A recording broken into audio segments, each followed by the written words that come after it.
T-Man 978 Show Review. Hello everyone, I'm T-Man 978, of course. I found this guy about a couple of weeks ago. Marvel Infinite Series, Colossus, or Juggalossus as a lot of people like to call him. I found him and a Deadpool. The picture should be there right now. I found him at GameStop of all places. It says clearance, but the sticker under here is the price is even cheaper than this, so I got ripped off, really. Here's his bios right there, or the bio sentence. When Colossus gained Juggernaut's immense strength, he also became subject to the evil Cyttorax influence, or Cyttorax, I don't know.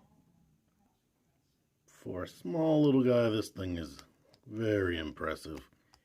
Like one thing when I first opened it, the biceps were a little bit tight, so I didn't know they moved. I need to start recording in a near location. Anyway, it has a lot of articulations. Now this diaphragm joint is rather tight. It crunches forward. You can barely tell. It crunches back. You can still barely tell.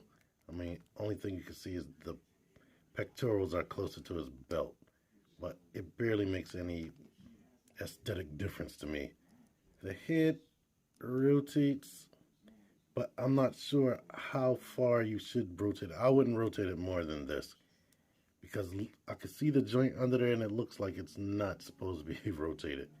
The mask doesn't come off, but you can kind of see his facial details right there. And I love this red paint right there. It's a shame that it doesn't match this maroon, but it does match the metal things right here on his arm, and that's about it. His belt is not molded to his body, so it is movable. He doesn't have a separate waist joint. And let's see. The arms only bend about that much, and they come down that far. They rotate right here, mid forearm, which still is cool. It doesn't bother me. And the way they do this, I like that you can't see the joint right there, but it can go out that far, which is cool. Legs spread out that far, and for these guys, that is very good.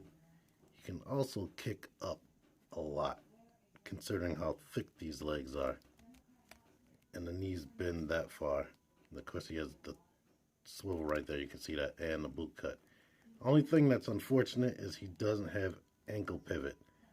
But with the boot swivel, you can still get him into some cool poses, or at least decent. Of course, I'm not going to fiddle around with that too much right here. So, yeah, I am happy with this. Let me get some comparisons out here. He shares a ton of body parts with Apocalypse here. But Apocalypse wins out because he has ankle pivot. And his head moves a little bit better. So I like Apocalypse a little bit more. Here he is next to a host of other Marvel Infinite characters, or Marvel Universe, Marvel Legends, whatever you want to call them. Any of these other characters that I'm showing right now that you want me to review, let me know. You can look through my playlist to see what I've already reviewed. I have a Marvel character or Marvel action figure playlist. You can look through that. Lastly, because she was on hand, here's a standard or updated G.I. Joe body mold that they're using right now. So should you get the Unstoppable Colossus if you see him in GameStop? I think so. I like him. I'm satisfied. But anyway, I've done a few other reviews. They're going to pop up right here. I did a survey or a poll right here to see if you want to, which one of these figures you want me to review first. If you could weigh in on that. Lugnut is pretty much winning, but Soundwave and Masterpiece Rodimus are close. So if you want to still weigh in on those two, that would be awesome. Also, check out my PlayArts Kai Arkham Knight figure right here. This thing is amazing. If you love posing figures and you haven't played with a PlayArts Kai figure, you might want to check this out.